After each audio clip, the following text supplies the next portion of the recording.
Hi അസ്സലാമു അലൈക്കും. അപ്പോൾ ഞങ്ങൾ ഇന്ന് അവിടെ പോകുകയെന്ന് വിചാരിക്കണം കേട്ടോ. ഇന്ന് ഫാദർക്ക് പനിയാണ്, ഹോസ്പിറ്റലിൽ കാണിക്കാൻ പോവുകയാണ് കേട്ടോ.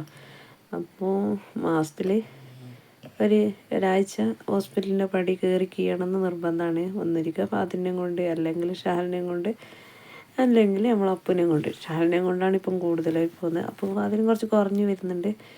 പിന്നെ എന്ത് ചെയ്യാനല്ല, ചെറിയ മക്കളായിപ്പോയല്ലോ. പനി വരിക, പച്ചവെള്ളം തൊട്ടാൽ മതി. അങ്ങനെ ഇന്ന് ഞങ്ങൾ ഗവൺമെൻറ് ഹോസ്പിറ്റലിൽ പോയതാണ് കേട്ടോ. അതിൻ്റെ മുമ്പ് പോയപ്പോൾ ഭയങ്കര ഹോസ്പിറ്റലിൽ എന്തോ പുതുക്കി പണി തന്നെ, എന്തെല്ലാം ഒരു പണി, അറ്റകുറ്റപ്പണികൾ നടന്നുകൊണ്ടുണ്ട്. അപ്പം പിന്നെ ഞാനും എന്തൊക്കെ നേരെ നടന്ന് ഇവിടെ അടുത്തുള്ളൊരു പ്രൈവറ്റിലേക്ക് പോകാമെന്ന് വിചാരിച്ചിട്ടോ. പിന്നെ ഭയങ്കര റഷുമായിരുന്നു. അപ്പോൾ അവിടെ നിൽക്കാനുള്ളൊരു ഇതൊന്നും ഉണ്ടായിട്ടില്ല. അപ്പോൾ അങ്ങനെ ഞങ്ങൾ പോയി. അപ്പോൾ അടുത്തുള്ള ചെറിയൊരു ക്ലിനിക്കിലാണ് പോയത്. അങ്ങനെ അവിടെ പോയിട്ട് അവരെന്തായാലും പുറത്തേക്കുള്ള മരുന്ന് എഴുതി തന്നു കേട്ടോ.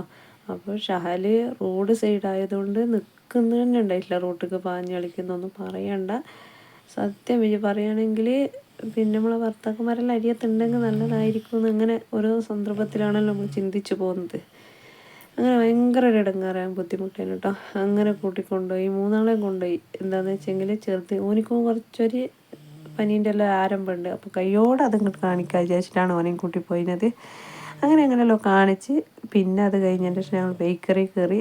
എനിക്ക് കുറച്ച് എന്തെങ്കിലും വേണമല്ലോ അങ്ങനെ തിന്നാനെന്ന് പറഞ്ഞിട്ട് അതും വാങ്ങി, കുറച്ച് ബന്നും ബ്രെഡെല്ലാം വാങ്ങി ഞങ്ങൾ നേരെ വീട്ടിലേക്ക് പോകണം കേട്ടോ. വീട്ടിൽ പോയാലും പ്രശ്നമൊന്നുമില്ല, പിന്നെ തുടങ്ങണമല്ലോ. അങ്ങനെ ആ പാതിൽക്കുള്ള കഞ്ഞിയാക്കി അത് കുടിപ്പിച്ച് ഗുളികയും കൊടുത്ത് അത് കഴിഞ്ഞതിൻ്റെ ശേഷം കുറച്ച് മീനുണ്ടായി ഫ്രിഡ്ജിൽ. അപ്പോൾ നന്നാക്കി വെച്ചോണ്ടാൽ ഉപകാരമായി. വേഗം എടുത്ത് മസാല പുരട്ടി അതവിടെ വെച്ച്. അപ്പം അതിൻ്റെ ഇവിടെയൊക്കെ ഞാൻ ചോറും കറിയും ചെട്ട് വറവും എല്ലാം ആക്കി കേട്ടോ. അങ്ങനെ പാപ്പാനും എല്ലാവർക്കും കൊടുത്ത് ഓരോരുത്തരെ ഓരോ ഭാഗം ആക്കിയിട്ട് ഞാനിതാ ചോറ് വയ്ക്കാൻ നിൽക്കണം കേട്ടോ. അപ്പോൾ ഇന്നത്തെ വീഡിയോ ഇത്രയുള്ള